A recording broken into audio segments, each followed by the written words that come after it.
Graça e paz, amados irmãos, louvado seja o nome do Senhor, que bênção estamos aqui mais uma vez para juntos nós falarmos a respeito das lições bíblicas do segundo trimestre de 2025, quando nós já estamos na lição de número 6, cujo título é O Bom Pastor e as Suas Ovelhas.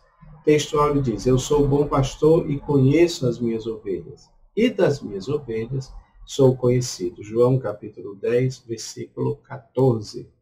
E a nossa verdade prática diz: Jesus é o bom pastor e nós que pertencemos à igreja somos ovelhas do seu rebanho. Então aí está mais uma vez uma lição muito importante sobre Cristo como nosso pastor. E você sabe que a leitura bíblica em classe está em João capítulo 10, versículo 1 a 16, tá bom? É conhecimento de todos que os capítulos mais importantes da Bíblia a respeito do pastor, de Deus como pastor, é exatamente o Salmo 23, o Senhor é o meu pastor, nada me faltará. Temos também Ezequiel 34, que é conhecido como também um capítulo que fala a respeito do pastor de Israel, que é Deus, né? E também falando ali dos falsos pastores, daqueles pastores que se aproveitam da lã das ovelhas. E por fim nós temos o capítulo 10 de João, que está falando aqui de Jesus como o bom pastor. Amém, meus irmãos? Vamos lá, dando continuidade aqui ao nosso estudo. Como vocês sabem, esta passagem de João capítulo 10 se refere a Cristo como pastor, né? O bom pastor. E na realidade nós vamos estudar aqui que é uma parábola, mas também é uma alegoria. Nós temos alguns personagens que nós vamos abordar nesta lição, tá bom? Nós vamos falar sobre o ladrão, que é também o mercenário, que é também o estranho, segundo esse texto de João 10. Nós vamos falar sobre o bom pastor, né, que é Cristo. Vamos falar também sobre a porta. Vamos falar também sobre o curral ou o aprisco das ovelhas, né? Vamos falar também das ovelhas e também dos lobos. Os lobos que a gente pode dizer que também está ali dentro desse bloco, desse grupo de ladrão, mercenário, estranho, são todos o mesmo personagem, tá bom? E também o porteiro, né, desse aprisco, ok? Nós temos o trabalho dos personagens, né? Cada personagem desenvolve aqui uma função.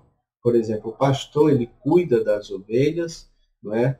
Ele conversa com as ovelhas, ele fala com as ovelhas, elas ouvem a sua voz, elas o obedecem, né? Ele os orienta, né? E temos o mercenário, que é aquele personagem que se ocupa em roubar as ovelhas, em matar as ovelhas, em abandonar as ovelhas, em não cuidar das ovelhas, tá bom, meus irmãos?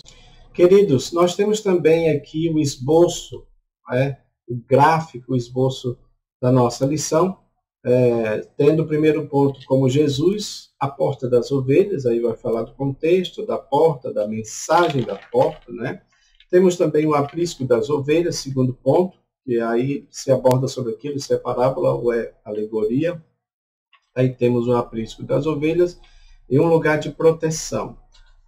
Terceiro ponto fala da distinção entre o bom pastor e o mercenário. Bom pastor, o mercenário, lobos vorazes e o pastor. Tá bom? Então, esta é o esboço da nossa lição e nós vamos logo aqui para a palavra-chave. A palavra-chave está falando de cuidado, porque é isso que o bom pastor tem pelas ovelhas. Ele tem cuidado pelas ovelhas, tá bom?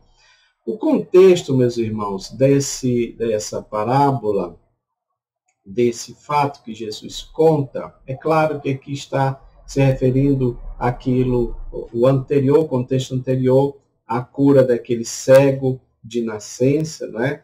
E este cego foi, depois da cura, ele foi interrogado pelos fariseus, pelos religiosos, não é? E aquela interrogação não resultou em nada produtivo, positivo, senão o fato de que eles acabaram, por fim, expulsando aquele homem da sinagoga, não é? Porque, de fato, ele colocou argumentos em que aqueles homens ficaram, então, aborrecidos, né? E aí resolveram expulsar. Importante a gente saber disso, porque o que Jesus explica nesse texto das ovelhas tem a ver com a atitude desses fariseus, né? Que estavam ali expulsando o homem. Então, é muito importante esse entendimento. O testemunho dele realmente incomodou aqueles religiosos, né? E Jesus, então, passa a explicar sobre o bom pastor e também sobre o mercenário, sobre esse personagem que é realmente a religiosidade das pessoas daquela época, que não ajudavam, pelo contrário, até impediam das pessoas entrarem no reino dos céus, né? Então, nós temos aqui o segundo ponto, a porta das ovelhas, que nessa parábola aqui, Jesus fala que ele é a porta, né? É importante, meus irmãos, nós olharmos essa imagem, porque nessa imagem aí, que você percebe, nós temos a ideia do aprisco, né? Então é importante nós desde já falarmos sobre isso. Nós vamos falar mais sobre o aprisco, que é o curral das ovelhas, né? Mas é só para a gente situar, por exemplo, essa questão da porta, tá bom? Esse aprisco, ele era feito não de madeira, né? Não era uma cerca de madeira, a cerca era feita de fato de pedras, né? Isso é para proteger mais ainda as ovelhas, para impedir que lobos, que animais ferozes, selvagens, pudessem entrar para matar, para destruir as ovelhas daquele rebanho, né? Então eles faziam dessa maneira de pedra para ficar mais difícil para esses predadores, tá? Mas esse aprisco tinha apenas uma porta, que era o lugar de entrada, né? De entrada e de saída. É isso aí que Jesus vai se referir. Veja que cada coisa que Jesus fala está dentro daquilo que acontecia na época. As ovelhas podem entrar, podem sair, né? Porque isso a gente vai ver, fala da liberdade em Cristo Jesus, entrar e sair. Nada em Cristo é uma coisa que aprisiona, que acorrenta, que coloca a pessoa presa em quatro paredes, não. Mas tem esta liberdade que não tem nada a ver com o que as pessoas falam hoje de libertinagem, né? A liberdade em Cristo não é isso, não é fazer o que você quiser fazer, mas é estar livre em Jesus de todo e qualquer aprisionamento, tá bom? Então, nos primeiros versos de João, se sugere que aquele que passa pela porta do aprisco é o verdadeiro pastor, porque isso era o natural, né? O pastor conhecia o lugar, o pastor levava as ovelhas, orientava as ovelhas, fazia as ovelhas entrar pelo aprisco, e isso era pela porta, não é por outro lugar, né? Mas ele fala aqui de outros que utilizam outros caminhos, que são os salteadores, os ladrões, que entravam, evidentemente, por cima desse muro, né? Que, na verdade, a gente não diz que é bem uma cerca, já que uma cerca subentende-se algo feito de madeira ou algo assim, né? Mas era um muro mesmo feito de pedra, tá bom? Então, as ovelhas ouviam a voz do pastor, atendiam a voz do pastor e seguiam a voz do pastor, tá? Para entrar na porta, tá bom? Então, esse pastor, esse bom pastor, é aquele que faz as ovelhas entrarem na porta, porque Jesus já tinha dito também que ele era a porta, né? E isso está falando de acessibilidade. Aí aqui nós entramos na mensagem da porta. O significado dessa expressão, eu sou a porta, para falar de uma exclusividade dentro dessa acessibilidade para Deus. Ou seja, para chegarmos até Deus, precisa ser necessariamente através de Jesus. É importante que a gente diga, frise isso para os nossos alunos, porque já falamos em outras ocasiões aí, se fala muito de um relativismo, tá bom? Um relativismo aonde todos os caminhos levam a Deus, aonde existe todo tipo de porta, várias portas que vão até Deus, né? Mas não existe, porque a única porta, o único caminho, o único acesso para chegarmos até Deus é por meio de Jesus Cristo. Não tem outro acesso. Não tem essa ideia de dizer que todos os caminhos levam a Deus. Isso faz parte do pensamento vigente hoje, tá bom? Em que eles não aceitam essa ideia dessa exclusividade, desta singularidade que só existe em Jesus, no Evangelho de Jesus. Então, para eles, todos os caminhos levam a Deus. Isso é algo que a gente precisa frisar, tá bom? Mas a mensagem da porta é essa. É só através de Jesus. Porque ele é esta porta da salvação. É só através dele. A exclusividade é só através de Jesus. Esse é um ponto que a gente precisa falar, tá bom? Então, quando ele diz que ele é a porta, está falando dessa acessibilidade. Quando ele diz que ele é o pastor, ele está falando do cuidado, da proteção, da orientação que ele, portanto, dá às suas ovelhas. E vamos aqui, então, para o ponto 2, que fala sobre o aprisco das ovelhas. E aí é uma pergunta aqui, é uma parábola ou uma alegoria, tá bom? O versículo 6 fala claramente que é uma parábola, né? Parábola, todos nós sabemos, eram situações que aconteciam no cotidiano e que Jesus se aproveitava delas, Jesus tomava posse dessas parábolas que aconteciam no cotidiano para ensinar verdades morais, verdades espirituais. Então aqui ele se apropria dessa questão do aprisco das ovelhas, do pastor, do mercenário, para falar verdades espirituais. Então é uma narrativa que é geralmente breve, mas que ensina também alegorias, porque de fato, né, quando Jesus diz que ele é a porta, ele não está dizendo que ele é uma porta de madeira, né?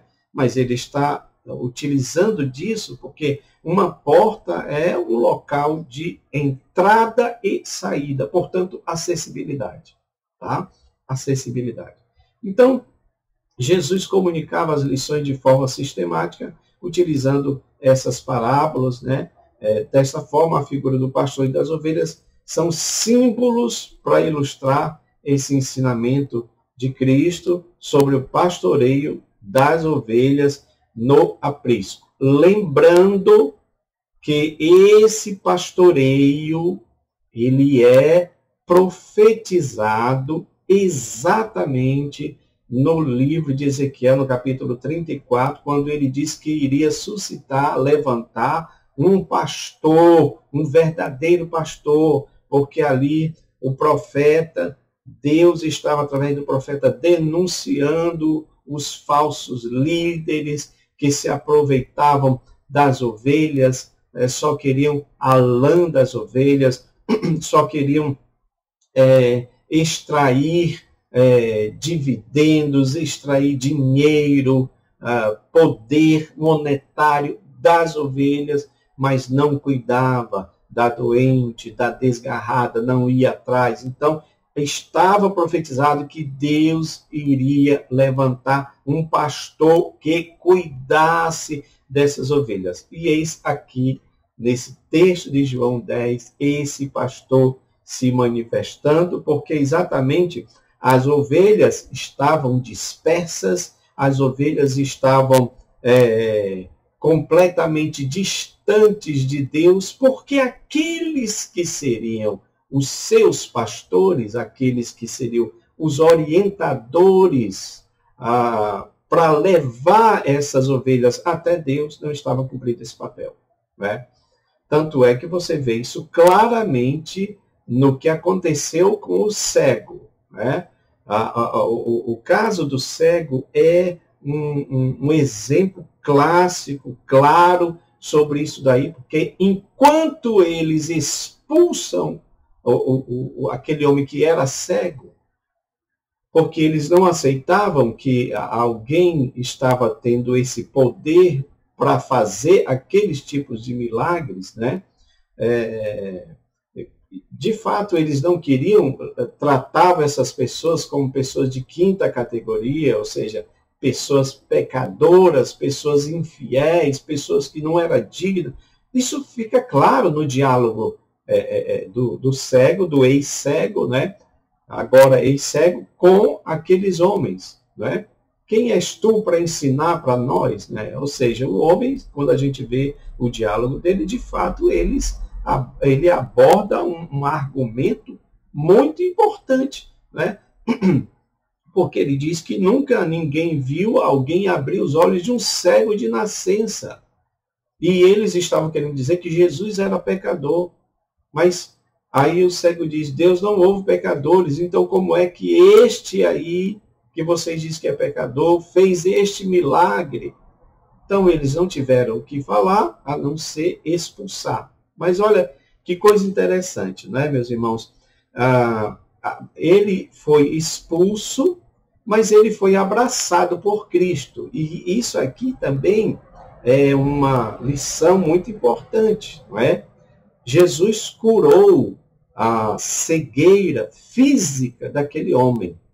Mas depois de conversar com o homem, né, depois que ele é expulso, e Jesus vai conversar com ele, então Jesus se revela para ele. Porque, para todos os efeitos, aquele homem ainda estava cego espiritualmente, né? Quando Jesus pergunta para ele se ele sabia quem era o Cristo, e ele dizia que não sabia, Senhor, onde é que está para que eu adore? Então Jesus se revela para ele, não é? Porque, de fato, aí nós temos aqui um paralelo com a questão da multiplicação dos pães, não é? Porque Jesus deu o pão físico para eles, eles estavam com fome, mas ele fez questão de mostrar sobre o pão espiritual, a comida espiritual, que é mais importante. Então, Jesus está mostrando aqui para esse cego que mais importante do que a visão física é a visão espiritual. E a visão espiritual significa reconhecer Jesus como enviado de Deus, como filho de Deus, como o Messias prometido de Deus. Tá bom, meus irmãos? Esse segundo subponto, meus irmãos, está falando do aprisco das ovelhas, tá bom? E como nós mostramos aí a imagem, você pode ver, esse aprisco das ovelhas era uma construção, né, uma edificação de pedras, que tinha apenas uma entrada, né, ela era, na verdade, murada, né, toda murada, feita de pedra e apenas uma entrada, uma porta, né? Se diz que nessas construções, nesse aprisco, havia também um porteiro, né, que estava lá na porta, que aqui também é colocado como se fosse o pastor. Ele estava conduzindo as ovelhas para dentro do aprisco, né? Exatamente para assegurar essa proteção a elas, tá bom? Há alguns que interpretam também esse porteiro, inclusive o pastor Orland Boyer, né, na sua espada cortante, ele coloca o porteiro como se fosse o Espírito Santo. E tem sentido também, porque, afinal de contas, é o Espírito Santo que abre a porta, não é? Para que o entendimento do Evangelho de Cristo, que é a porta, Cristo é a porta, não é? Possa ficar claro na vida das pessoas, ou seja, das ovelhas. Então, tem o sentido, é importante que o Espírito seja também este porteiro que abre a porta, que conduz as ovelhas, que convence o homem do pecado, da justiça e do juízo, tá bom? Mas, irmãos, aqui o nosso comentarista, ele diz que o aprisco, essa imagem simbólica do aprisco, pode estar relacionada ao vínculo da igreja de Cristo com o Senhor Jesus, o sumo pastor, né? O comentário aqui, auxílio bíblico teológico, né? Acredito que é de Beacon, ele diz que esse aprisco é ao mesmo tempo a porta, e o aprisco é Cristo, né? Mas é também importante a gente entender, meus irmãos, esse aprisco, esse curral, como a igreja, não é? Que reúne, que ajunta. A igreja não é isso, é eclesia, o ajuntamento, não é, de pessoas para formar esse corpo espiritual onde Cristo é a cabeça, ou o sumo pastor que cuida das ovelhas. Então, faz sentido também se dizer que esse aprisco se refere à igreja, né? E o Espírito Santo como esse porteiro que abre a porta do entendimento para Cristo, que é o pastor, né? Já que é o Espírito que faz esta junção das pessoas no corpo de Cristo. Terceiro ponto, portanto, esse aprisco é um lugar de proteção, né?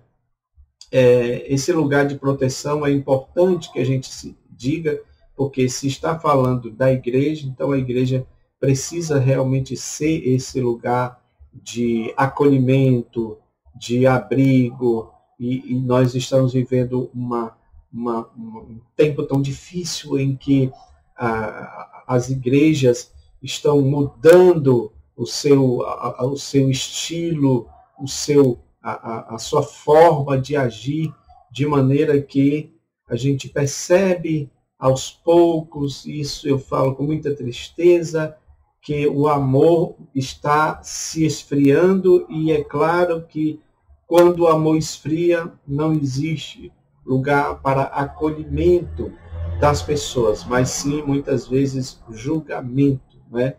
Então, isso é algo que a gente precisa levar em consideração, tá, ok? Meus irmãos, e aqui nós já vamos para o ponto 3, que fala da distinção entre o bom pastor e o mercenário. Para esse ponto 3, professor, eu gostaria de mostrar esse gráfico aí que vocês estão vendo, que é um gráfico que eu já fiz há um tempo e refiz algumas partes dele para se adaptar para o nosso estudo dessa lição, né? Então, começando com o pastor. O que é o pastor? Então, você tem essas palavras do hebraico ra'á e no grego poimen, que se refere ao pastor como aquele que é o cuidador de rebanho de ovelhas, né? Então, esse é o pastor. E aí, conforme eu falei para os irmãos, nós temos Deus como nosso pastor, Salmo 23, né? Nós temos também Deus como pastor lá em Ezequiel 34, né? Que fala do supremo pastor que ele iria enviar, ou seja, ali está mostrando a profecia do pastor que seria enviado para as ovelhas de Israel. E, novamente, nós chegamos aqui em Jesus como bom pastor, em João 10, porque, de fato, Jesus, vários textos mostram isso, né, que Jesus olhava para as multidões e via como ovelhas que não tinham pastor, ou seja, não tinha guias espirituais. Enquanto no Antigo Testamento você tinha, por exemplo, quando havia, não é, aqueles sacerdotes fiéis, leais ao Senhor, à lei, eles conduziam bem a nação de Israel, o povo de Israel, bem como também alguns reis que eram piedosos, né? Mas também esses sacerdotes se corromperam e aí deixaram de ser pastores para ser mercenários, para receber dinheiro pela função deles, não é? E não é diferente no tempo de Jesus, porque de fato eles não cuidavam das ovelhas e o cenário que Cristo encontra é de ovelhas sem pastor, ovelhas jogadas à própria sorte, ovelhas à mercê de mercenários, de ladrões, de salteadores. É isso, né? Jesus é esse pastor que cuida das ovelhas. Agora, meus irmãos, nós vamos mostrar aqui também um pouco do aspecto das ovelhas. Mas aqui nós colocamos as ovelhas e as suas debilidades, né? A ovelha, ela é frágil, não é um animal forte, não é um touro, não, ela é frágil, né? Ela é indefesa, não existe defesa para a ovelha, não é? Porque ela não tem, por exemplo, garras como o leão, ela não tem chifres como o touro, né? Ela não tem dentes pontiagudos como o leão, né? Então ela não tem mecanismo de defesa nenhuma, tá? Além de tudo, as ovelhas, elas são, por natureza, desorientadas, né? Elas andam para um lado para o outro sem orientação nenhuma, né? Elas são ingênuas nesse sentido, ou seja, por serem animais dóceis, né? Então elas não pressentem perigo, nada desse tipo, né? E por causa disso são descuidadas. Daí o trabalho do pastor, né, de ir atrás da ovelha que se desgarrou, né, as 99, deixando as 99 em segurança e vai atrás dessa centésima que se desgarrou e está jogada à própria sorte, não é? Um total descuido. E também elas são inofensivas pelo que eu já falei, né? Como elas não têm nenhum tipo de garras, nem de dentes afiados, chifres, elas não têm como atacar, elas não têm como fazer nenhum mal a ninguém, né?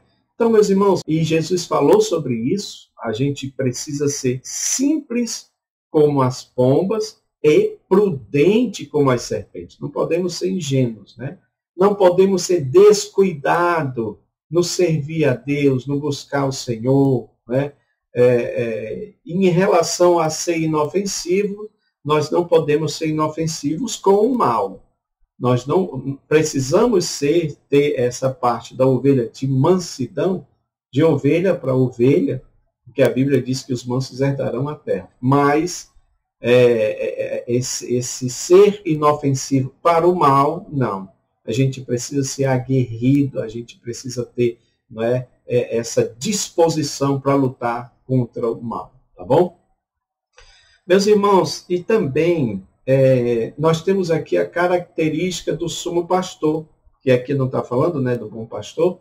Então, essas características, elas foram retiradas, tá bom? Desse espada cortante. Eu gosto muito desse texto, né?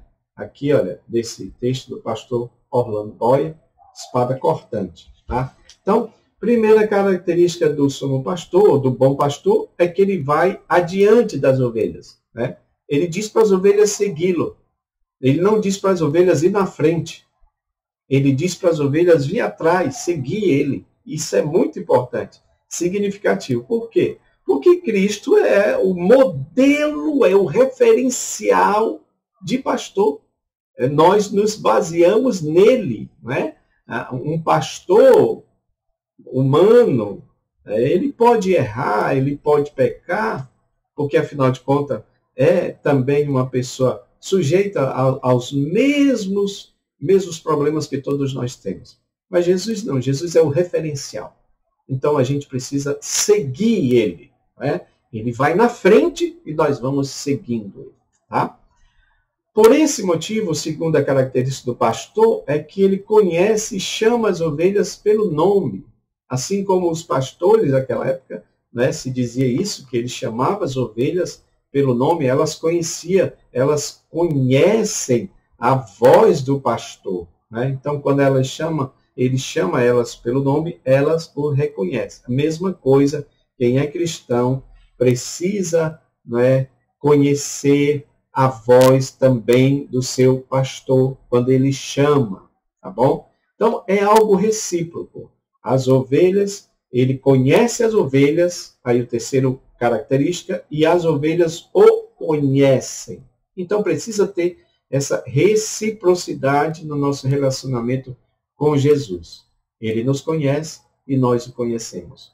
Ele nos chama pelo nome e nós conhecemos a sua voz. Irmãos, essa quarta característica me chama muita atenção, porque é aqui que é o diferencial, nós vamos falar sobre isso, sobre aquele que não é pastor, aquele que é mercenário.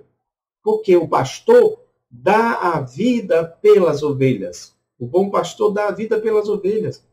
E isso não é uma retórica, não é uma fala de efeito, uma frase de efeito, é uma realidade. Por quê? Porque o pastor, que é Cristo, deu a vida pelas ovelhas. Ele morreu por elas. Né? É interessante como acontece essa questão das alegorias. Né? Porque se as ovelhas representam a nação de Israel, e todas as pessoas que vão formar a igreja do Senhor, ou a igreja do Senhor, porque ele fala de um outro aprisco, né? Ao mesmo tempo que Jesus é o pastor, mas veja, ele se torna a ovelha. Que ovelha? Aquela mesma ovelha que foi oferecida em sacrifício na cruz do Calvário. Aí você faz alusão ao texto de Isaías 53. Como ovelha muda foi levado ao matadouro e não abriu a sua boca. Ovelha muda.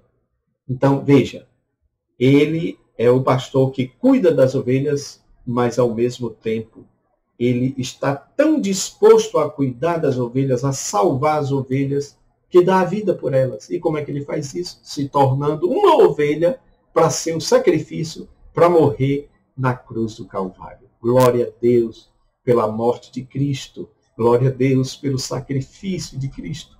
Glória a Deus pelo sangue de Cristo, desse Cordeiro Imaculado, que purifica-nos de todo pecado. Não é? Você pode cometer pecado, mas a Bíblia diz, filhinhos, não pequeis, mas se pecardes, tendes um advogado, Jesus Cristo, justo, santo, porque foi aquele que morreu e com seu sangue nos comprou. Aleluia! E hoje nós somos sacerdotes segundo a palavra do Senhor. Meus irmãos, outra característica do pastor é que ele guarda e protege as suas ovelhas. Glória a Deus por isso. Ele tem poder para isso. Ele tem autoridade para isso, para guardar, para proteger. Estarei convosco todos os dias, até a consumação dos séculos. E também, sexta característica do pastor, é que ele vai em busca da perdida. Olha que coisa, né? Já falamos sobre isso aqui. Enquanto aqueles outros pastores, falsos pastores, expulsavam as ovelhas, o verdadeiro pastor, o sumo pastor, ele vai atrás da ovelha, daquela que se desgarrou, daquela que se afastou. E olha, isso é um trabalho nosso também, para todos os efeitos, todos nós temos essa função do pastor. Qual é? Porque às vezes o nosso pastor aqui, ele talvez, por gerenciar uma igreja, ele não tenha tempo para isso, mas ele tem pessoas que fazem esse trabalho de ir atrás da ovelha perdida. E não só isso, sétima característica, ele cuida da ovelha que está doente, que está enferma. Né? Então, são as 7 características do sumo pastor, do verdadeiro pastor. Meus irmãos, e o mercenário, os lobos, né? Segundo o pastor Orlando Boyer, nós temos aqui as características do mercenário. Primeiro, ele não é o pastor. Né? Tem um comentário, tá bom? Eu acho que é do Craig Keener, que ele diz que na antiguidade os pastores, né, eles também tinham os trabalhadores contratados para proteger o rebanho, tá bom? A função dele era guardar o rebanho. Eles ganhavam para isso. Mas a verdade é que, como eles não eram os pastores mesmo, como as ovelhas, segunda característica, não eram deles, então eles não tinham obrigação nenhuma. Se viesse um animal, se viesse um lobo ou algum outro animal feroz, eles fugiam. Por quê? Porque ele não é o pastor das ovelhas e porque aquelas ovelhas não são propriedade dele. Então, o que é que ele vai fazer? Terceira característica do mercenário, ele vai cuidar de si mesmo. Ele vai cuidar dos seus interesses e não de proteger as ovelhas, e não de guardar as ovelhas, que era exatamente o que os fariseus, os religiosos daquela época faziam e ainda fazem. Nós temos aí, eu sempre tenho visto a opinião de alguns judeus brasileiros, rabinos, que eles têm as mesmas, os mesmos ataques que aqueles judeus, aqueles fariseus faziam para Jesus, eles também fazem nos dias de hoje, atacando a Cristo, dizendo que Cristo não é o Messias, falando várias coisas de Jesus. Ou seja, eles estão desviando as ovelhas, não é? A gente percebe o comentário das pessoas, né, que quando eles falam a respeito de Jesus, as pessoas adotam aqueles ensinamentos heréticos a respeito de Jesus. Então, é o que a religiosidade faz, era o que os religiosos faziam naquela época, né? E por isso que Jesus se apresenta como o verdadeiro pastor. Para a gente encerrar, aquele que é ovelha do verdadeiro pastor, primeiro, conhece o seu pastor, né? Conhece o seu pastor, sabe quem ele é, não se confunde com outro, não se confunde com o mercenário, não se confunde com o falso pastor. Porque a ovelha verdadeira, ela obedece à voz. Ou seja, quando ele dá um comando para a ovelha, ela segue. Assim mesmo são as ovelhas de Cristo. Se tem uma palavra bíblica onde Deus usa os servos de Deus, os seus servos, para falar uma palavra de Deus verdadeiramente, as ovelhas seguem, obedecem à voz do pastor, fazendo exatamente o que ele está dizendo, e seguem o seu pastor para onde quer que ele vá. Elas vão seguindo ele, elas vão cercando ele, não é? Para que elas não se afastem, elas não se desgarrem deste rebanho do pastor. Meus irmãos, eu agradeço a oportunidade de vocês estarem, né, aqui nos ouvindo e pedimos que você ore por nós, continue compartilhando esses vídeos e os materiais que estamos também postando, que você possa acompanhar lá, para a glória e honra do nome de Jesus. Amém. Deus os abençoe.